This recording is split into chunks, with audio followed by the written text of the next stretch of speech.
Selamat pagi bagi kita semua.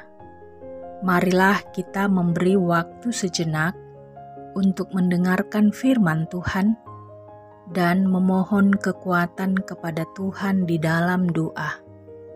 Kita berdoa. Ya Tuhan Allah Bapa kami yang bersemayam di dalam sorga, sungguh kami bersyukur untuk anugerah pada pagi yang indah ini. Kami bisa menikmati satu hari yang baru ini karena pemberian Tuhan.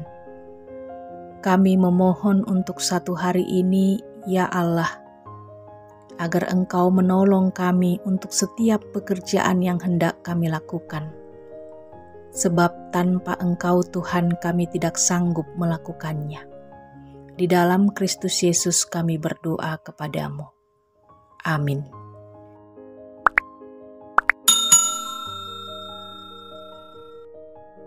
Firman Tuhan pada pagi hari ini, Kamis 29 Juli 2021, tertulis dalam kitab Zakaria 7 ayat 10, demikianlah bunyinya.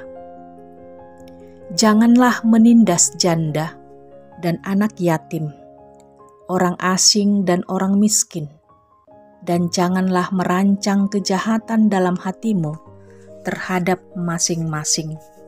Demikianlah pembacaan firman Tuhan. Saudara-saudari yang terkasih, karena kasih Allah kepada umat-Nya, mereka telah kembali dari pembuangan. Mereka sudah menikmati hidup di tanah sendiri dengan suatu kebebasan tanpa ada perbudakan. Seharusnya umat Israel mensyukuri dengan hidup lebih baik dan hidup lebih dekat dengan Allah yang sudah membebaskan mereka. Namun yang terjadi justru sebaliknya. Pertama, mereka meminta agar berpuasa tidak lagi dilanjutkan karena mereka sudah kembali ke tanah mereka. Setiap kali melakukan sesuatu, mereka selalu melihat apakah itu mendatangkan keuntungan bagi diri mereka. Tidak ada kerelaan berkorban untuk Tuhan.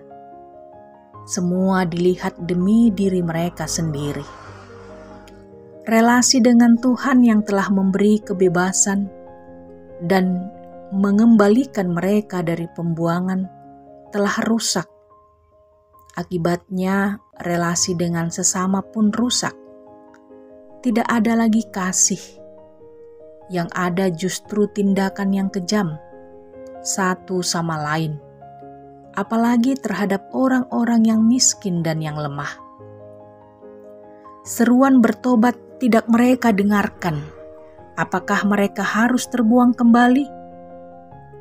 Nabi Zakaria memberitahukan apa yang harus mereka lakukan. Tuhan menghendaki umat Israel mulai lagi belajar belas kasihan. Belajar untuk tolong-menolong. Belajar mengasihi mereka yang lemah dan miskin, para janda dan anak yatim, dan jangan merancang kejahatan kepada sesamanya manusia. Ketika kita melakukan ibadah agama kita, apakah kita melakukannya untuk Tuhan? Jika melakukannya untuk Tuhan, maka pasti kita akan melaksanakan hukum dengan benar dan menunjukkan kesetiaan dan kasih. Maka ibadah yang kita lakukan akan membawa kita untuk melakukan kehendak-Nya. Tuhan Yesus pun berkata, "Segala sesuatu yang kamu lakukan untuk saudaraku yang paling hina ini, sesungguhnya kamu melakukannya untuk aku."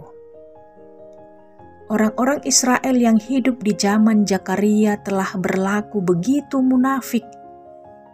Mereka melakukan ibadah, tetapi tidak memiliki belas kasih. Bahkan justru mereka menindas para janda, anak yatim, dan orang-orang lemah. Tentu sebagai orang yang sudah diselamatkan oleh darah Kristus, kita tidak boleh hidup di dalam kemunafikan yang demikian. Apalagi situasi saat sekarang ini dibutuhkan sikap kasih. Ketika kita memakai masker, menjaga jarak, ini juga merupakan bentuk kasih bahwa kita mengasihi sesama kita. Mari terus hidup di dalam hukum yang benar. Janganlah kiranya kasih dan setia meninggalkan kita. Hendaklah kita terus setia sampai mati, dan kita akan menerima mahkota kehidupan. Tuhan Yesus memberkati kita. Amin. Kita kembali berdoa. Terima kasih ya Tuhan atas penyertaan-Mu dalam hidup kami setiap hari. Engkau terus memimpin kami melewati masa-masa sulit ini, menuju pengalaman yang kaya berjalan bersama Engkau. Kami berdoa buat para sahabat dan saudara kami yang sakit, terlebih karena virus corona.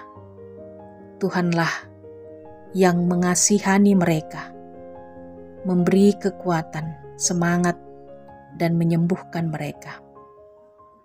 Bagi sahabat dan saudara kami yang berduka, tolonglah ya Tuhan, berilah mereka kekuatan dan penghiburan, sehingga mereka dapat menikmati kehidupan di dalam sukacita yang dari Tuhan. Dalam Kristus Yesus kami berdoa kepadamu. Amin. Selamat beraktivitas bagi kita semua.